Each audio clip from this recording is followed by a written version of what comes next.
between Tamil Nadu and Karnataka. It's bang in the middle of these two states on the highway between Bangalore and Chennai. 30 feet wide, an entire road simply caved in. It collapsed on the main carriageway, as a result of which there was massive traffic jam. You can imagine it's a national highway. It connects two of the busiest cities in southern India. And there's a 30 feet wide crater bang in the middle of that highway. The question is, who constructed it? Who maintained it? Who's responsible for it? And for all the pain and misery that people had to endure on that highway, who should be held accountable? I want to play out what my colleague Afreen, she went to the spot, she went to this border, Attibele, which is the border point between Tamil Nadu and Karnataka, and she filed this report. I'm right now at the Bengaluru-Hosur National Highway 44, and behind me is a collapse that has effectively crippled one of the most key arterial roads connecting Karnataka to Tamil Nadu. What you see here is a massive crater that is at least 30 feet deep and 20 feet in width that has forced traffic into a narrow and unsafe bottleneck. Now, this is not a surface damage. An entire portion of the national highway has sunk. And this particular stretch near Attibele is a key commuter and economic corridor linking Bengaluru to Hosur's industrial belt and Tamil Nadu. Thousands of vehicles use this road daily. IT employees, factory workers, interstate buses, goods carriers and emergency services. When this road goes down, traffic across South Bengaluru takes a hit. This particular incident occurred on late February 3rd night. A large section of the highway has caved in during excavation work for a vehicular underpass under an ongoing road widening project. Now, service roads have been opened. Authorities say that the service roads on this particular stretch have been opened so that there is no congestion. And you can see that there is slow moving traffic. This particular crater where it has been formed on this road, there are barricades put across so that there is safety for the commuters on this road. However, this collapse has significantly reduced the road space for vehicles to move here, leading to slow moving traffic. Now, this raises serious questions about construction quality and safety oversight on a national highway meant to serve constant heavy traffic. Now, the National Highway Authorities of India and the Bengaluru civic agencies need to take serious cognizance of this particular incident. Now, here's why this crater is actually a big deal. NH44 is the main highway, the main national highway linking Bengaluru to Chennai. En route, you have Hosur, Krishnagiri, Salem. Eventually, it goes across to Chennai, about 350 kilometers. Any disruption affects interstate movement. Thousands of people use this every single day, whether it is for IT employees, tech park employees, factory workers, students, daily office commuters, between Electronic City, which is in Karnataka, and Hosur, which is in Tamil Nadu. There's a lot of interstate travel. For many of these people, there's simply no other alternative. This is the only highway that connects these two states. This stretch carries trucks supplying to Electronic City, to Bomasandra, to Hosur, goods vehicles that move between Bengaluru and Chennai. A collapse here results in supply chain delays and economic impact. Service roads near Attibele are very narrow, they are incomplete.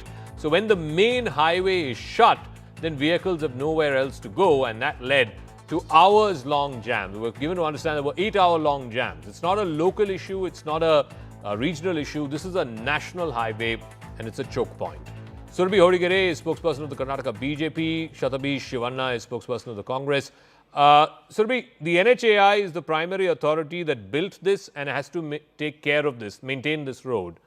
They are now saying it's not our responsibility, somebody else's problem. But at the end of the day, ordinary commuters, ordinary residents of both Karnataka and Tamil Nadu have ended up paying the price for it. Who should be held responsible? No, absolutely. I don't believe that the NHAI has completely said that it's not their responsibility. It has very clearly clarified that there was construction work that was being done, and there was an issue with the soil giving way. There was an issue with some sort of with the construction work itself leading to this traffic movement, heavy vehicles moving on this highway, causing this kind of a crater being formed. I don't think they've shrugged off any responsibility. Quite the opposite.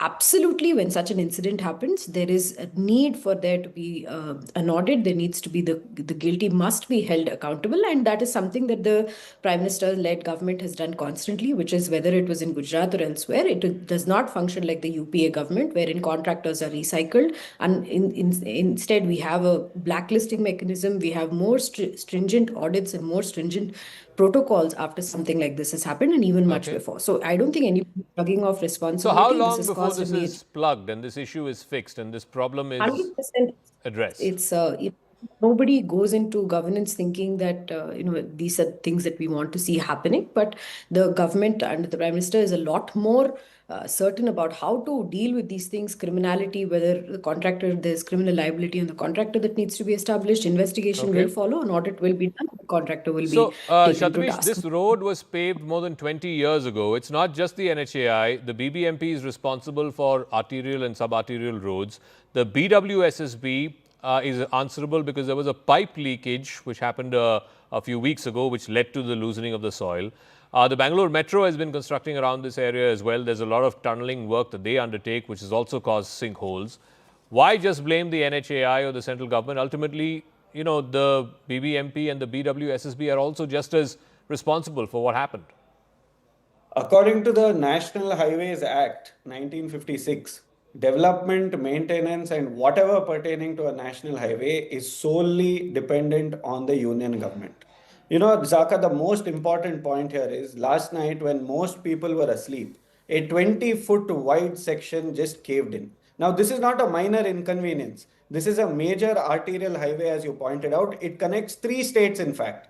It is a lifeline that is traveled by thousands of commuters every day, families returning from work, students going to schools and colleges, patients in need of critical medical care, and emergency services rushing to save lives. Had this collapse happened in daytime, when traffic was dense, we would be grieving right now. We would be mourning, I think probably dozens, hundreds, or maybe thousands whose lives were cut short. Satish, what about the responsibility of the BBMP? What about the responsibility of the sewage board? Are they washing their hands off entirely? Let me finish. Yeah. You must understand the chronology here. March 2025, construction to widen the highway begins towards Bengaluru. April 2025, work stops abruptly, midway, exposing unfinished roadbeds and compromised structures. And then the next month, May 2025, construction restarts only towards the other side, only towards Hosur, leaving the opposite carriageway dangerously half done. Now, this is not pragmatic planning. This is administrative recklessness. And who is to be held responsible? Surabhi, respond to that. NHAI gave it out to a third-party contractor. It's the NHAI's responsibility to hold up and hold to account the third-party contractor. They've not done that. In fact, Satish is right. If this happened in the middle of the day, we would have had tens of thousands of people having grievous injury. No, absolutely. And I just want to point out the difference in response from the BJP and the Congress over here. I'm not downplaying the incident. I'm not saying that the guilty should not be brought to brought to punishment. I'm saying that absolutely this is the fault. This is something that's gone wrong. And there is a problem in planning as well. The contractors in charge need to be, identified and made sure that they've brought to all sorts of punishment that is required. What we are saying is that when an incident like this happens, we act fast. We don't look at the way the Congress looks at it, which is that is the civic agency not at fault? Of course they're at fault. There is loosening of soil that's happening. There's a lot of different construction activities. The planning that has to happen across different agencies, this is not something you cannot say that, look, there is a central ministry looking at everything and there will be no coordination on ground. On ground coordination is also something that we need to take a very strong look at and see where things have gone wrong. So while this is happening, while this is happening in an important stretch, one second, while this is happening in an important stretch of the city, I just want to bring our viewers' attention also to what else the legislators who represent the city, legislators who represent the state, what they are up to. Turning a blind eye to the woes of citizens, more than 20 MLAs, they belong to all parties, Congress, BJP, JDS, etc., 20 MLAs cutting across party lines are preparing to depart for an international study tour. It's going to happen from the 16th of February to the 3rd of March.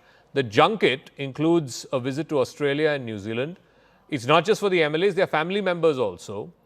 The trip is being Oh my organized God. by the Department of Animal Husbandry with the primary objective of, quote, conducting an educational study of sector-specific practices and advancements in those regions in dairy farming.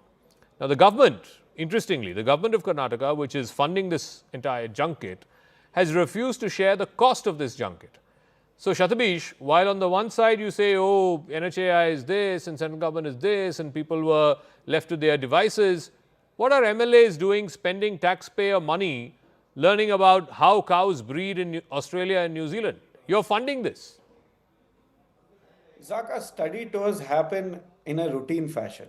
The national government, the union government sends MPs to different places. We need to go to other countries to understand how their governance is, understand ground reality, and come back and try to implement it. Learn from what they're doing good and learn what they're doing bad and not implement it here. Now, to blame this to this scenario is But completely is that the unfortunate, is most my respectful pressing submission. matter And let in the me- state? Why Is are that the the most families pressing voting? citizens' See, it is- concern in the state right now?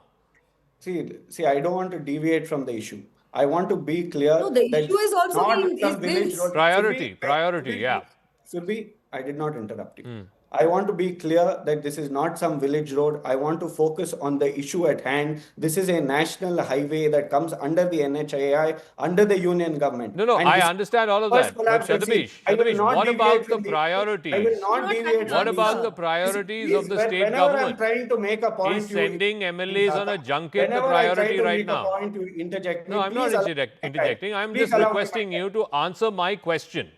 No, I want to stick to this issue. This is not the first collapse we have seen. From Shiru Road, that is also an important factor. A bridge collapse, a highway collapse, and a truck driver's body was never found. And to You are bridge unable and to answer flyover the failures question. in Pune, You are unable Badoria, to answer Tiger, why and in a Kerala, the state like pattern is this. stark. What Now the about the BJP will try to priorities defend of the it. state? You Okay, cannot dig- Surbi, he says that pales in comparison. Even Yesterday, MPs go on patients junkets. were What's the delayed. big deal? Parents were stranded. Workers You're were unable stuck. to answer A the highway is question. not just let her boundary, There is a respond, please. responsible It is Bharat. a line He is between unable life to and answer. death for Okay, someone trying to let reach her the respond. You don't have to hospital. lecture when me the about life this. 20 I collapses, seconds, go on yeah. I government got to road wrap as well, up, Shatabish. Shatabish.